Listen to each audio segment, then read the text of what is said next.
ہمارا دین ہمیں حیا کا درس دیتا ہے، حیا کا سبق دیتا ہے اور ہمیں پردے کی ترغیب کرتا ہے، اور اس کے احکام عرب کے شعراء کے قصائد سے ہم نے اخذ نہیں کیے ہیں، پردے کے احکام ہم نے قرآن سے اخذ کیے ہیں۔ قل للمؤمنین یغضوا من ابصارہم ویحفظوا فروجہم، اے محبوب مومن مردوں کو خطاب کرتے ہوئے آپ ارشاد فرمائیے کہ یہ اپنی نگاہوں کو نیچا رکھیں اور اپنی شرم گاہوں کی حفاظت کریں۔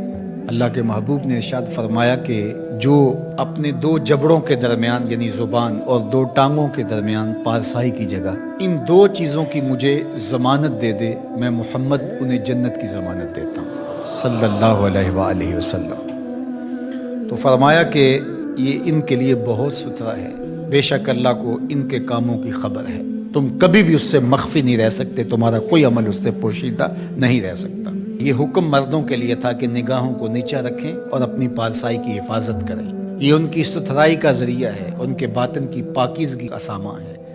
جب نظر پاک ہو جاتی ہے تو پھر دل پاک ہو جاتا ہے۔ 40 دن تک جو شخص اپنی نگاہ کو مکمل پاک کر لیا تو اس کو نماز کا حظ آنا شروع ہو جاتا ہے، اس کا سرور آنا شروع ہو جاتا ہے، اس کی کیفیت آنی نہیں۔ 40 دن بڑے نہیں ہوتے، یہ مشق کر کے دیکھنی چاہیے۔ تو اس لیے جب نظر پاک ہوتی ہے تو عبادات میں حظ، لطف اور سرور ملتا ہے۔ نظر پاک ہوتی ہے تو پھر خیال بھی پاکیزہ ہوتے ہیں، نظر پاک ہوتی ہے تو پھر سوچیں بھی مثبت آتی۔ وَقُلْ لِلْمُؤْمِنَاتِ، اور اے حبیب اہل ایمان عورتوں سے فرمائیے، انہیں حکم دیجئے، یغضضن من ابصارہن، کہ وہ بھی اپنی نظروں کو نیچے رکھیں، اپنی نظروں کی حفاظت کریں۔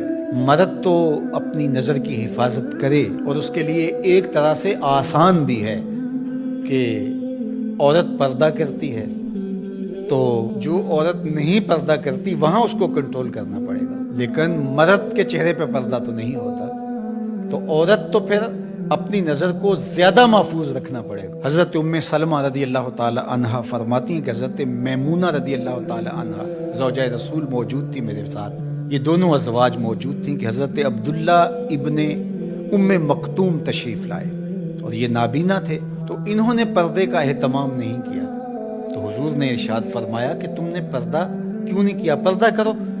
تو انہوں نے آگے سے کہا حضور یہ تو نابینا ہے، فرمایا تم نابینا تو نہیں ہو۔ وَيَحْفَظْنَ فُرُوجَهُنَّ، اور اپنی پارسائی کی حفاظت کریں، اپنی آبرو کا پہرا دیں۔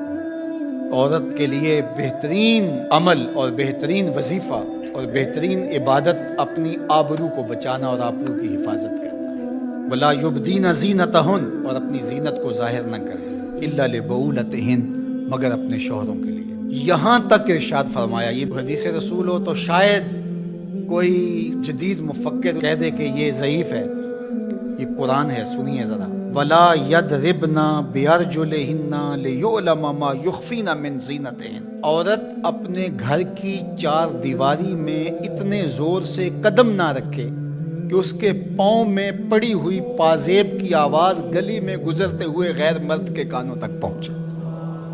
یہ قرآن ہے، حالانکہ گلی سے گزرتے ہوئے مرد کو کیا پتا کہ جس کے پاؤں میں پڑے ہوئے پازیب کی چھنکار کی آواز باہر آ رہی ہے وہ بوڑھی خاتون ہے یا 7 سال کی بچی ہے، اسے تو نہیں پتا، اور اس کو بھی نہیں پتا کہ باہر کوئی گزر رہا ہے یا گلی خالی ہے یا کوئی بوڑھا گزر رہا ہے یا کوئی بچے گزر رہے ہیں، لیکن اسے یہاں تک حکم دیا کہ تیرے پاؤں میں پڑی ہوئی پازیب کی چھنکار، تیرے پاؤں میں پڑے ہوئے جوتوں کی آواز بھی ایسی نہیں ہونی چاہیے کہ غیر مرد تک وہ پہنچ کر کے اس کو متوجہ کر دے۔ کوئی تیری طرف متوجہ کیوں ہو؟ اس لیے کہ تو شہزادی ہے اسلام کی، تو بیٹی ہے فاطمہ کی، تو بیٹی ہے عائشہ کی، تو مغرب کی ٹینوں نہیں ہے، تو مشرق کی بیٹی ہے۔ یہ پردہ تیرے لیے بوجھ نہیں ہے، یہ پردہ تیری آبرو کا پہرا ہے، تیرے برقعے کی ایک سلوٹ تیرے حیا کا تیور ہے۔